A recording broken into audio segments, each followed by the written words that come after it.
Please welcome back to the stage, Kristen Arnold.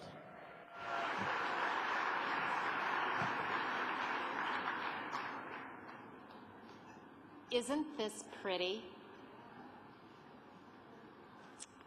So in 1993, NSA President Al Walker and NSA's board of directors created an award to recognize those who have literally influenced the world in the speaking profession in a significant way.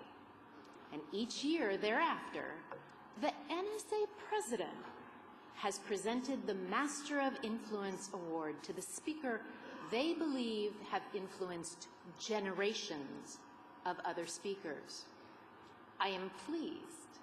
In fact, I'm more than pleased. I'm like really excited to announce this year's Master of Influence Award to a gentleman. He's truly a legend in our business. In fact, I don't think we've had a lab, a conference, or a convention lately where his name is not brought up on the main platform. He's a true innovator and a thought leader on the subjects of leadership, business strategy, sales, and personal success. He's spoken in every major city in the United States and Canada, and in 55 other countries. 55! That's an awful lot. He's written 55 books, countries, 55 books, that have been translated into 36 languages and sold in 52 countries. Most of us would be happy if we sold our books in 52 counties.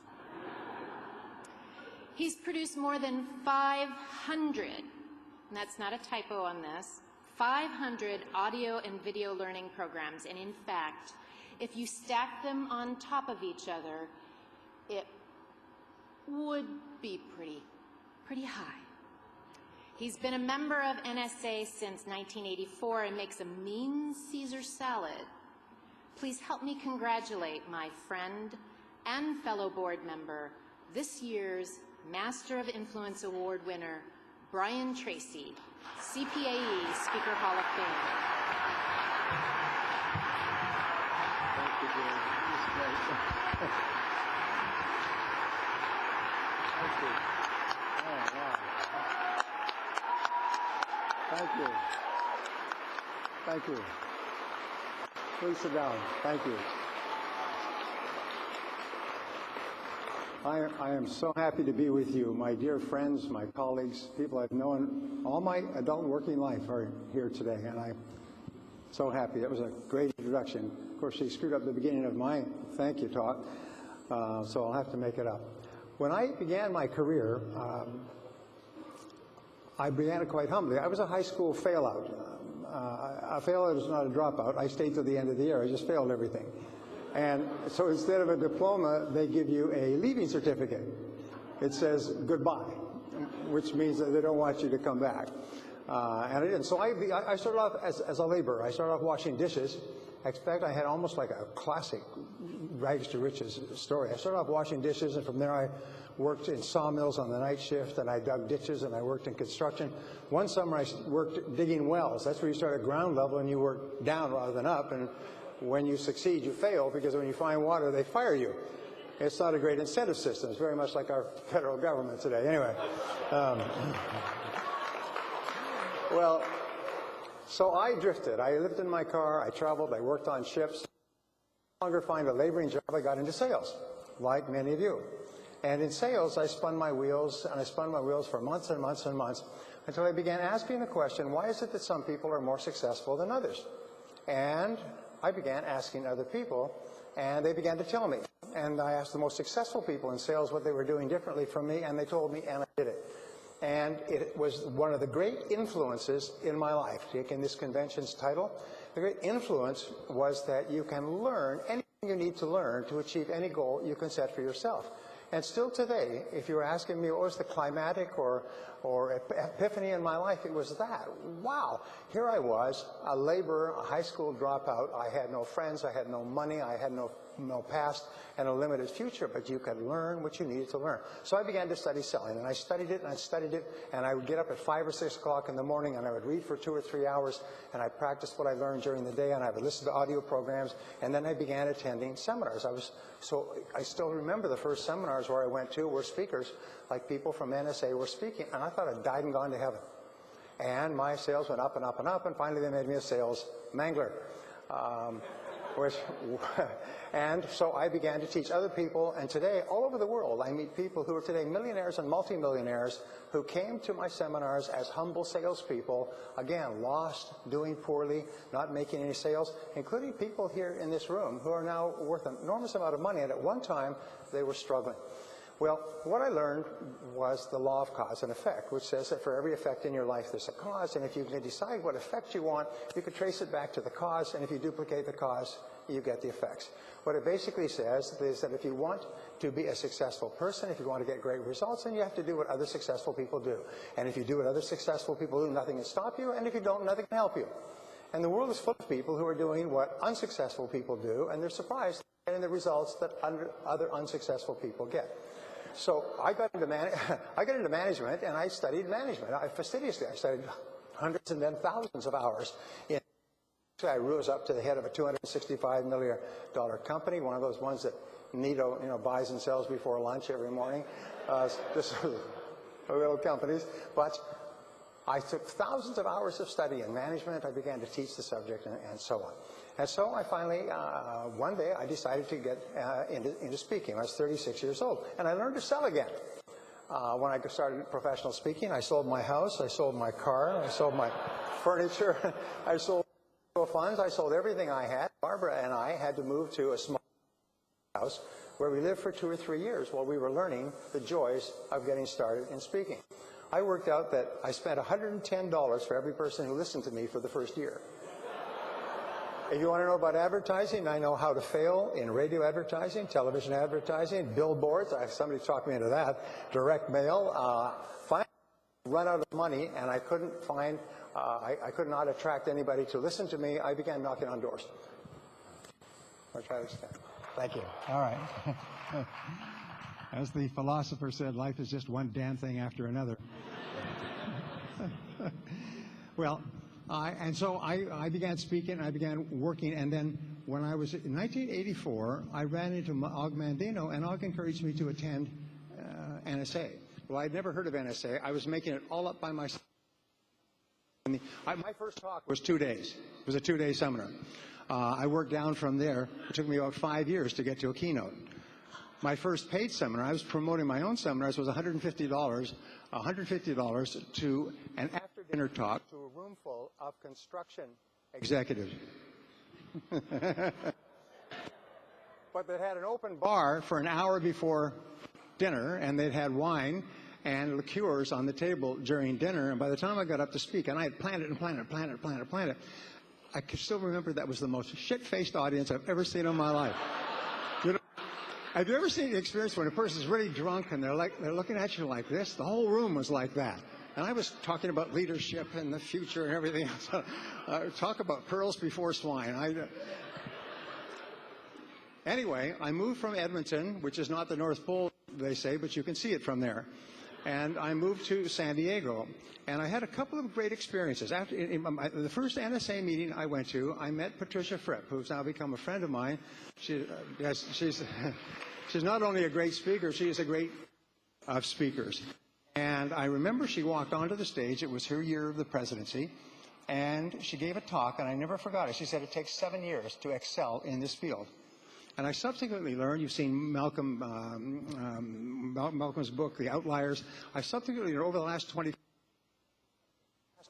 and it takes about 7 years to become an excellent plumber or an excellent diesel mechanic or try that.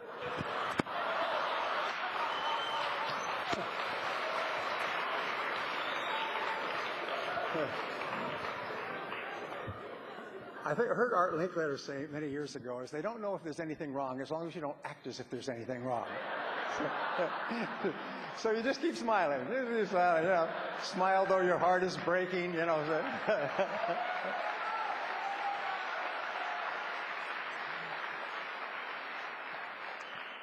And so I moved to San Diego. I listened to Patricia Fripp, and this is what she said, which is one of the great influencers on my life.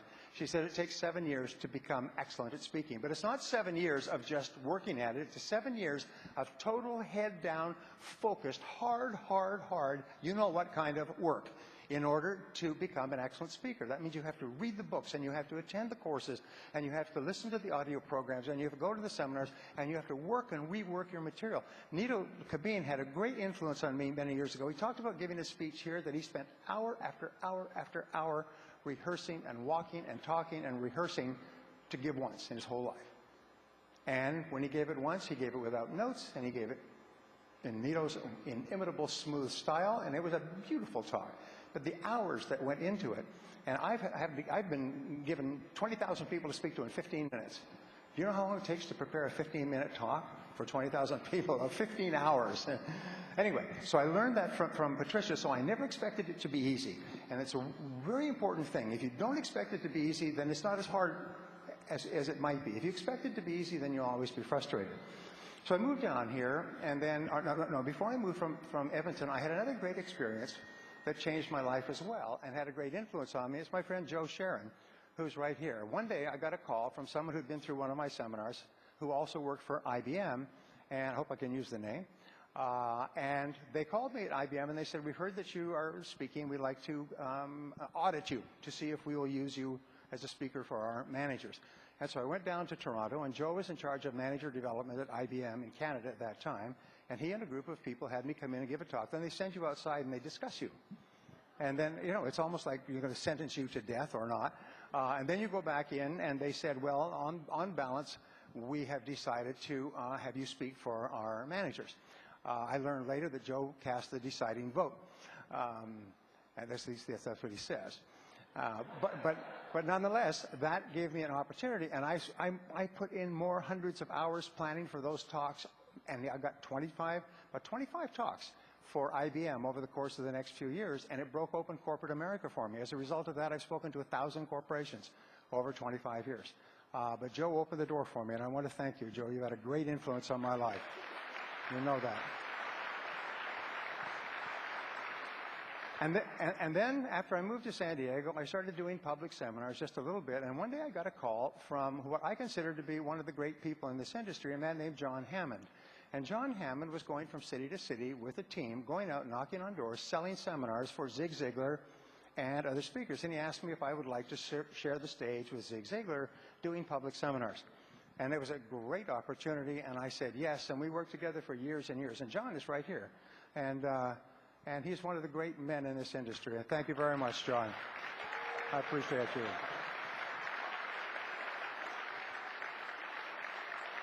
You've had a great influence on my life.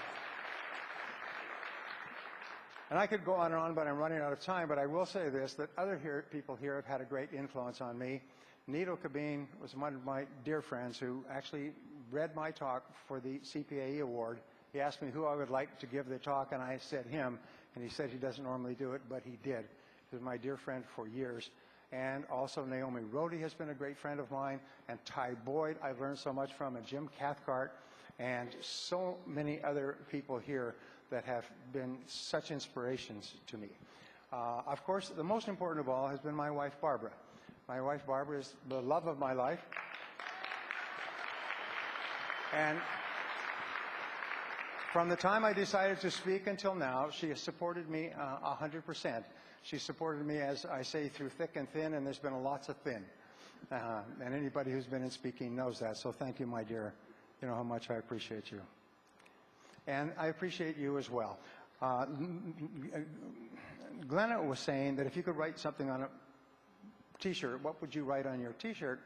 And my words are the same words, and I write them in foreign languages, and the words are, "You can do it." Abraham Lincoln once said, "The fact that some people become rich is proof that others can become rich." What I learned from the 80-20 rule is that everybody's in the top 20% started in the bottom 20%. And there are no limits to what you and I can accomplish except for the limits that we place on ourselves. So what I teach every person that I speak to, including my children, is decide exactly what you want, write it down, make a plan to achieve it, and resolve to pay the price. And if you do that, then there are no limits to what we can accomplish, and I will be in the audience when you are up here getting your award sometime in the future. Thank you very much. God bless you. Thank you. Is that okay?